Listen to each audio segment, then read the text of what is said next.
सृष्टि बचपन से ही दिखने में सुंदर नहीं थी, लेकिन अमीर बाप की बेटी सृष्टि अपनी माँ की जान थी। छिड़कती। मेरी बेटी कितनी प्यारी है। भगवान सबको सृष्टि जैसी बेटी दे। सृष्टि धीरे धीरे बड़ी होती है। एक दिन सृष्टि की सहेली कहती है,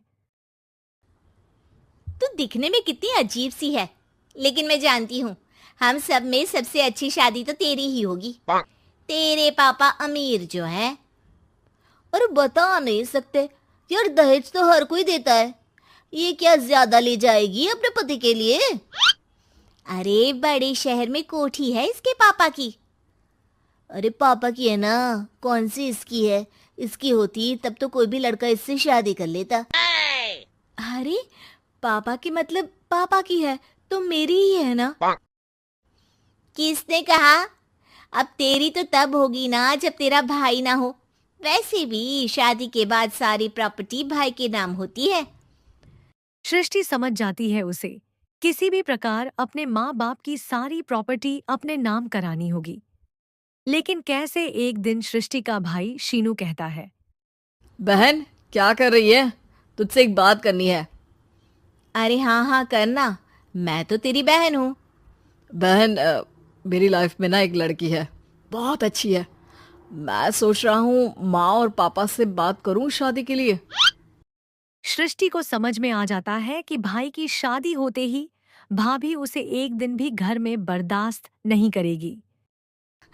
क्या बात है भाई, बताना कौन है वो?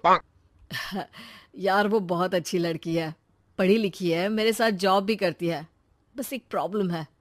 हाँ प्रॉब्लम? क्या प्रॉब्लम है भाई?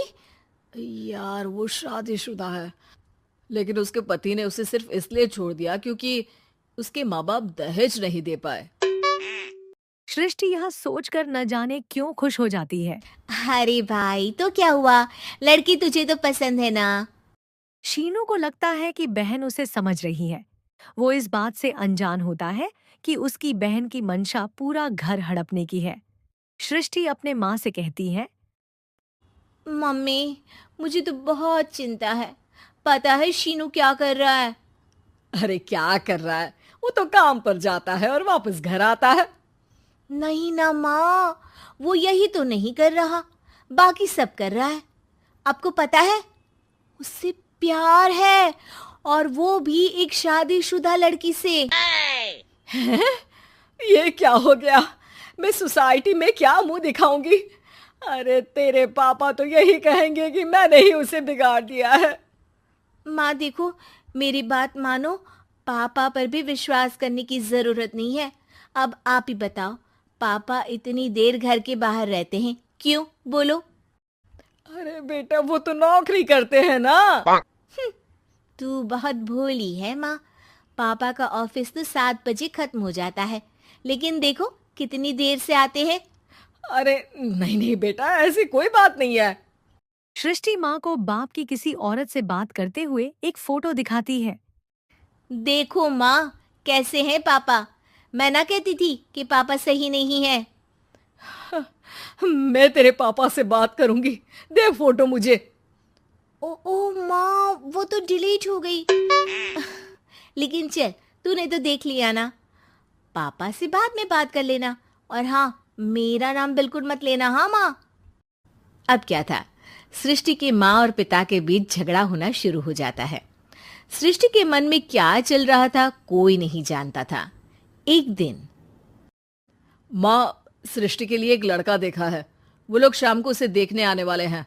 और हाँ माँ, एक खुशखबरी, मैं और पापा मिलकर एक नया बिजनेस ट्राई कर रहे हैं। शाम को लड़का आता है, सांवले रंग का। सृष्टि को तो बिल्कुल भी पसंद नहीं आता।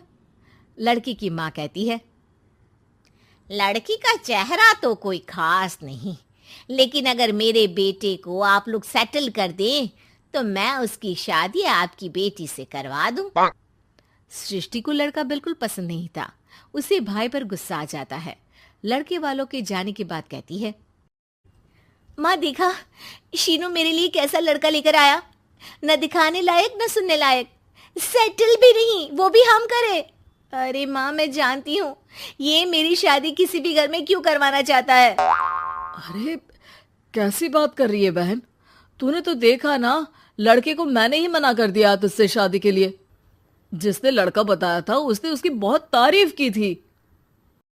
बात आई गई हो जाती है, लेकिन सृष्टि का मन शांत नहीं होता। क्या करूं, कुछ समझ में नहीं आ रहा। मेरी शादी हो गई तो ये लोग पूरी प्रॉपर्टी शीनू के नाम कर देंगे। मेरे हाथ तो कुछ लगेगा ही नहीं। तभी सृष्टि को आइडिया आता है। वो किसी वकील को फोन करती है। जी देखिए, अगर आपके मम्मी पापा का तलाक हो जाता है तो आपके पिता की आधी प्रॉपर्टी आपकी माँ के नाम हो जाएगी। फिर उसे वो किसी को भी दे सकती है। सृष्टि अब माँ को बेटे के खिलाफ भरती है। माँ, शीनू पर नजर रखा करो। वो जिस लड़की के प्यार में है ना, वो शादीशुदा है। यहाँ आएगी, सारा पैसा, रुपया, जमीन, जायदाद सब हड़प लेगी। पापा का भी हाल तुमसे छुपा नहीं है। ऐसा ना हो कि मैं और आप एक दिन सड़क पर भीख मांगे। हे भगवान, मैं तो जीते जी मर जाऊंगी अगर ऐसा हो गया तो।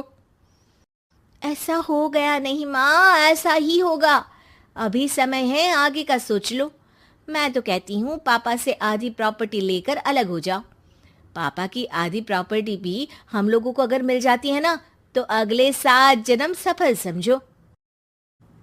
बेचारी माँ बेटी के कहने पर पति से तलाक लेकर अलग हो जाती है। सृष्टि अब पैसों से गाड़ी और अपने दूसरे महंगे शौक पूरे करने लगी। उसके दोस्त भी उसके पैसे इस्तेमाल करते। सृष्टि, कल तुम कहाँ थी? मैं सारा दिन घर पर अकेली थी। तो मैं क्या करूं? मैंने ठेका तो नहीं लिया है ना तुम्हें संभालने का। माँ को सृष्टि से ये उम्मीद नहीं थी। वो बैठकर रोने लगती है। वहीं उसका पति यानी कि सृष्टि के पिता आ जाते हैं। मैं जानता था कि तुम्हारा यही हाल होगा, तो आपने मुझे रोका क्यों नहीं? मैं रोकता तो तुम रुकती क्या? सृष्टि के कहने पर तुमने मुझ पर अपने बेटे पर शक किया, लेकिन तुम ये भूल गई कि कैसे हम दोनों ने मिलकर जीवन में इतना सब खड़ा किया। माँ पति के गले लग जाती है। मुझे माफ कर दीजिए, मैंने आपकी कमाई का एक बड़ा हिस्सा गवा दिया। कोई बात नहीं, तुम साथ हो तो मैं ऐसी 7 प्रॉपर्टी खड़ी कर दूंगा। तभी वहां सृष्टि आ जाती है रोते हुए। माँ, मयंक ने मुझे छोड़ दिया। वो बोल रहा था जब तक मेरे पास पैसे थे तब तक ही वो मेरे साथ था। पापा, माँ, मुझे माफ कर दीजिए।